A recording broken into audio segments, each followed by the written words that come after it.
Of course, Kerrville is where we've been centering a lot of our attention. It's where the news conference just was.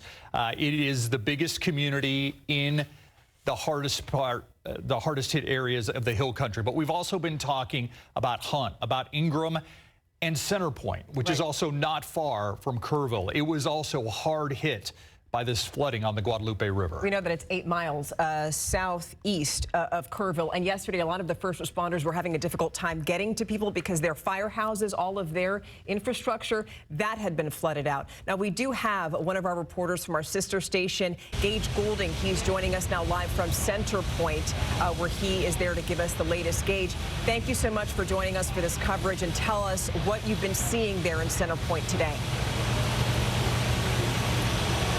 Yeah, here in Center Point, a totally different situation than what we've been seeing over the last 24 hours. This is the Guadalupe River, and I'm quite confident that if you wanted to, you could swim straight across. And we saw people kayaking up the current really without any hesitation whatsoever. But I want to really just paint a picture for you here of what this looked like just a little over 24 hours ago. Where I'm standing at right now would have been under roughly 30 feet of water. And I know it's one thing to say that, but I want you to look over here. This is a home here along River Road. You see that deck the whole way up there? That deck stands 24 feet from the yard, which is another several feet above the river. The water reaching just inches under that deck. So think about that. This entire kind of hollow here, all of these backyards under more than 10, 15 feet of water right here alone. I mean, it's just an incredible, unfathomable amount of water. All of this rising, according to the man that lives here, within about 10 or 15 minutes. In the middle of the night, too, imagine. It's just an absolutely stunning thing to just understand where we're at right now. I'm 6'2". I would be under easily up to 18 to 20 feet of water where we're standing at right now. I want to show you some video that we took earlier because this is the location. It's been highly publicized. The video has gone viral of a young girl that was found clinging to a tree. She traveled down the raging, absolutely tearing Guadalupe River in the middle of the night for about 15 to 20 miles. She actually was staying at the HTRTX campgrounds. It's in Kerrville, right along the river here. Her family of her and 5 others that were just swept down the river. She was found clinging to this tree by the man that lives here. And we actually had to stop here, and it was an incredible story. He actually got choked up, but she is okay. Devin Smith is her name. She's okay. But the story goes, her 5 family members, however, are not. I want you to listen to this real quick. She just kept screaming, and I thought she was in the river. It sounded like the voice was moving, but finally I was able to hone in on it and saw her in the tree. And so at that point, you know, I went to hollering back to her that, hey, I see you. We're going to get some help for you, you know, but you're going to have to hang on. And she said, you know, I guess God had a better plan for me. And it's the truth. She said, I'm grateful to be alive, but she said, I'm just hurting because her whole family, you know, I mean, that's the largest bulk of her family was with her, and now they're unaccounted for. But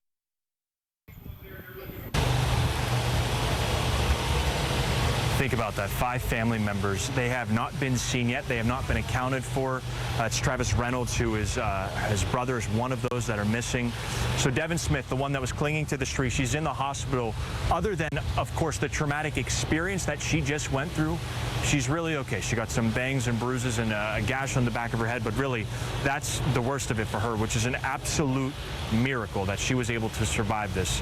The people that are missing, her mom, her dad, her aunt and uncle, and her sister, all of those people were swept away. They were tent camping right along the banks of the Guadalupe River. They were awoken by water inside their tent. They went to their cars, and then their cars started floating. They tried to get away, but they couldn't. And this is a story after story after story that we've heard like this. But you can imagine if they were able to float 15, 20 miles down this river, that, you know, even though these folks in Kerrville may have been the ones impacted, you know, the search and rescue mission is going to stretch much further downstream than that. And I know that's something that we've been talking about. We've been hearing from our local leaders and state leaders is that this is not just, kind of hyper-localized here. You might see helicopters and boats and search crews in other areas, and you might be sitting there scratching your head going, why are they there?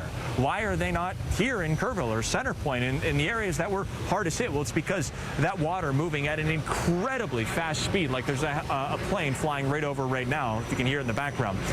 That water just took them and just absolutely sent them down the river. So here in Center Point, a quick update around here if you're trying to get in and out of here. The volunteer fire department's actually on the other side of the street here. If we can zoom in, Eddie Diaz working the lens for us here. You can see they are very well staffed, tons of people coming in and out of there. And actually, Eddie, if you pull out, you can see one of these crew members here right along the banks here. We saw horses going up and down, well, people on horses, I should say, and then people walking these banks right here multiple times. It's not just one time. They're going, combing through 3, 4, 5 times, making sure that there's, quite literally, I believe it was Governor Abbott said that they're not going to leave any stone unturned. But in this area here, if you're looking to get across here, I know there's a couple crossings of the river here, Camp Arrowhead Road. There's still heavy machinery there. It looks like the county or TxDOT working to open that back up. So even traveling around Center Point at this point, guys, is still quite a mess. Guys? Yeah, Gage, you're exactly right. I mean, that's what we were talking about yesterday, was the fact that they couldn't even get to these volunteer fire stations because of the flooding. What have you seen in the city itself of Center Point? And I'm sure you've talked to other people. It breaks your heart when you think of the woman that was clinging to the tree that doesn't know where the rest of her family is. What have you seen there as far as damage and when you talk to people? I will say about the fire department, we hear there was about 4 to 5 feet of water inside the fire department. So as you look across, you can just only imagine how high that water actually was in that area. I do believe the apparatus was out, so those engines were out, responding to calls already. But in the town of Center Point, what's incredible to see is how the damage is really localized here along the river. But you see so many people, Texans helping Texans, that are coming up. Even just in the time we've been here. Look, you can see these folks here. They're cleaning up. The one gentleman, he's been working the phones, getting people all up and down the banks here, up and down River Road. But you see the guy on the little skid steer here, it's somebody that just stopped by to help on out. People have been just grabbing brooms and squeegees to just get that muck, that river silt, that stinky, heavy silt that's deposited here, pressure washing, all of that stuff. I mean, it's been an all hands on deck, right? But a lot of people that aren't necessarily living in this exact area, living here on River Road or right along the Guadalupe River. But once you get a couple streets away, even the gentleman that lived here that had all that water, nearly 30 feet of water just underneath his deck, he said he really only went about a block and a half down the road. That was his safe spot. So that's the good news, is that those that are impacted, it's a hyper-localized thing. It's not like the entire town of Center Point necessarily was inundated by floodwaters. And it's because you kind of have this little bathtub area in this part of where we are at least along River Road here. So that does help out a little bit. But I really have to say the fact that so many people are helping from other parts of town coming here, and quite literally, it's not just saying it to say it, they're picking up shovels, picking up brooms, picking up the handle to the power washer and getting it done, guys. Gage, I'm also struck by the fact you saw those guys. I saw numerous guys as you panned in over there, and the one guy walking along the bank.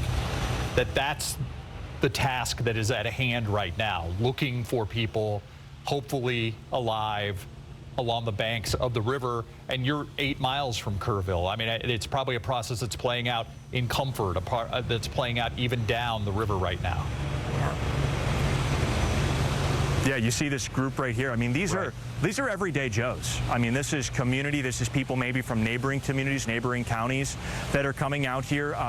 All of this debris here, by the way, was not here 36 hours ago. This carnage was caused by Mother Nature. So it takes every single person. Look, they're going through limbs and stuff. All the eyes, every set of eyes that you can get helps. And it looks like maybe a group is dispersing, because you got these guys walking down the river this way, and then there's groups over here walking kind of downstream, and then there's another group that's sifting through a big pile of debris. Remember, it's not like a fluorescent vest that's going to pop out of the brush and say, hey, I'm here. in these situations, it's very difficult to spot, people people that may or may not be conscious. You know, they're looking for whatever they can find. And remember, there's big piles of brush too. There's undertow underneath the bank. So in the water and on the banks is an incredibly important thing. Like I said, those guys kayaking up the river, you know, I asked them, why are you doing this? It's like, well, I haven't had a calling like this. I haven't felt a need to serve like this since I was in the armed forces, in the Army. And, you know, that just tells you how powerful this is. They went to the gas station, got some Gatorades, and they're going to head on up the river, and whatever they can find, they can find. I said, what are you looking for? And they said, we're looking for people alive. Yes. That's the key thing here. Yes, you know, absolutely. You heard it in the press conference. This will turn into a recovery mission eventually. They're not ready to put a timetable on that. They don't want to put a timestamp on that yet because this area isn't ready for that. Kirk County isn't ready for that. The responders aren't ready for that. They are ready to find people, and that's their goal. You know, it might look like they're not doing anything, but looking underneath all these branches, all these little areas, that is how you find survivors. I've seen it in hurricanes. I've seen it in tornadoes. This stuff works, and it takes boots on the ground, and it's going to take time to cover this entire area. Remember, we're talking downstream too. So what they're doing right now, this is incredibly important work, and you know, you're going to see a lot more of it here today and, of course, throughout this next week, guys. Gage Goulding, who has done a phenomenal job covering this for us. He's joining us from our sister station in Houston, KPRC. Thank you so much, and we look forward to seeing you again soon. Thank you, Gage. All right, let's switch gears and go back to the side of the news conference.